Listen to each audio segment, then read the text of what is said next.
was built on blood and ambition, but the games of the arena were nothing compared to the games of power. After his victory in the Colosseum, Kael was no longer just a gladiator. He was a name whispered in the marble halls of the Senate. Enemies surrounded him, veiled in smiles and false promises, their daggers hidden behind silk words. But vengeance had brought Kael this far, and vengeance would guide him still. Tonight, Rome itself became his new arena.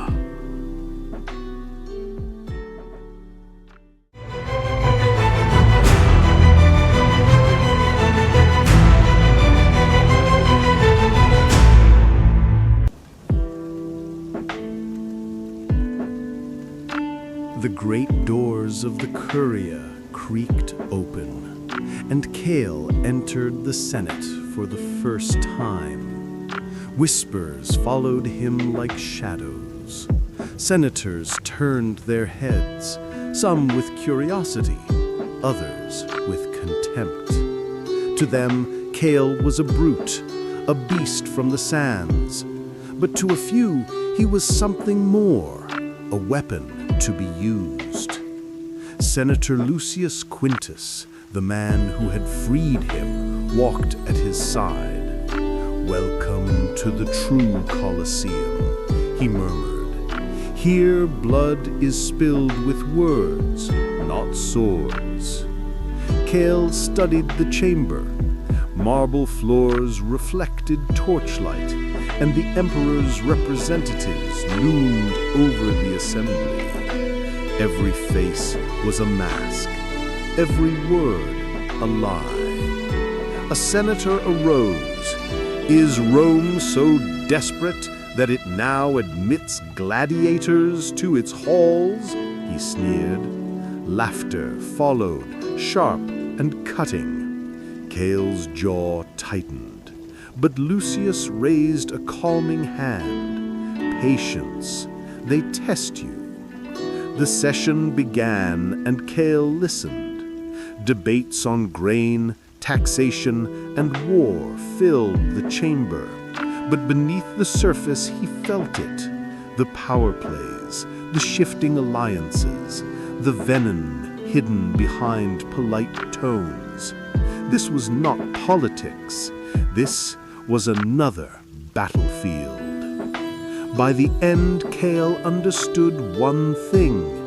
If he was to survive here, he would need to play the game as ruthlessly as he had fought in the arena.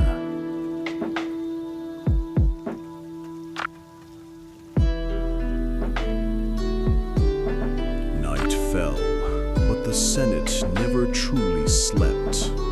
In dim corridors, Kael overheard whispers, names, conspiracies, and plots against the emperor himself. Rome's heart beat not with honor, but with treachery. Lucius explained it simply. "Here, Kael, loyalty lasts only as long as a coin purse remains heavy.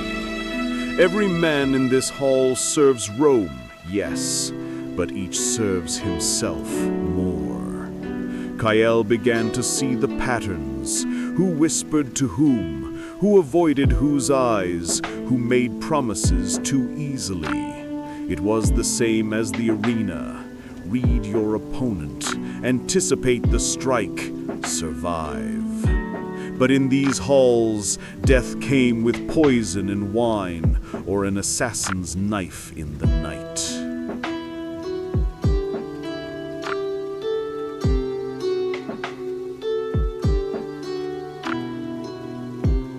Measured, thoughtful, building a sense of uneasy trust. Among the senators, one man stood out, Decimus Cassius, sharp-eyed, charming, and always smiling. He approached Kael, not with mockery, but with an open hand. At first, Kael resisted. But Decimus was persistent. He spoke of philosophy, of Rome's glory, of the burden of legacy. Slowly, Kael began to lower his guard. They dined together, argued together, even laughed together. And though Kael's heart burned with vengeance, part of him began to believe. Perhaps not all men in this chamber were snakes. Perhaps here, among the marble and torches, he could find an ally. But fate had already written another ending.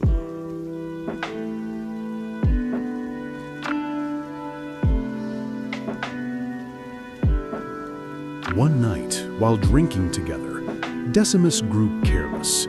His tongue loosened by wine, he mentioned names. Names Kael recognized from the night of his father's murder. The room seemed to freeze. Kael kept his face still, but inside, rage boiled. This man, this friend, had been there. He had raised his cup in Rome's name while Kael's family lay slaughtered. Decimus noticed his silence. He smiled faintly. We were all young then. Rome demanded sacrifices. Kael said nothing, but in his heart he swore tonight the mask would fall.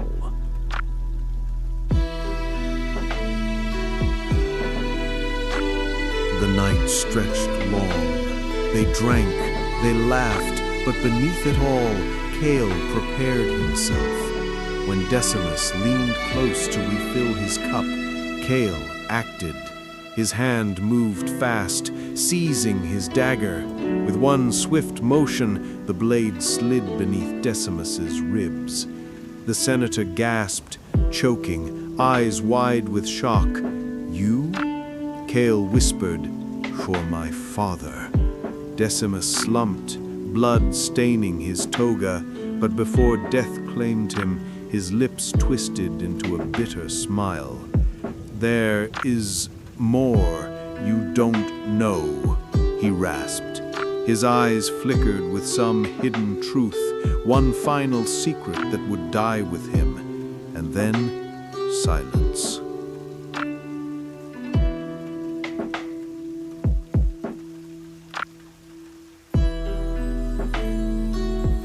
Cold, restrained, like a historian recounting a grim but inevitable act.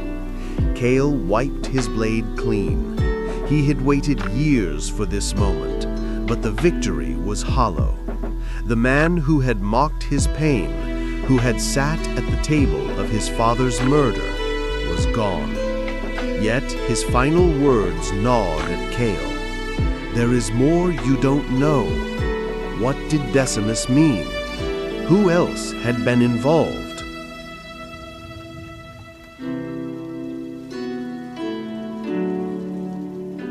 Dark foreboding, setting the stage for the next chapter. Kael left the chamber under the veil of night, his cloak pulled tight. Behind him lay the corpse of a senator, but ahead lay only questions. He had thought vengeance was complete, but now he understood. The true enemy still lived, hidden deeper within the Senate's marble halls. As the moon hung over Rome, Kael swore to himself he would tear apart every lie, every mask, until the truth was his. The arena was behind him, but the deadliest games had only just begun.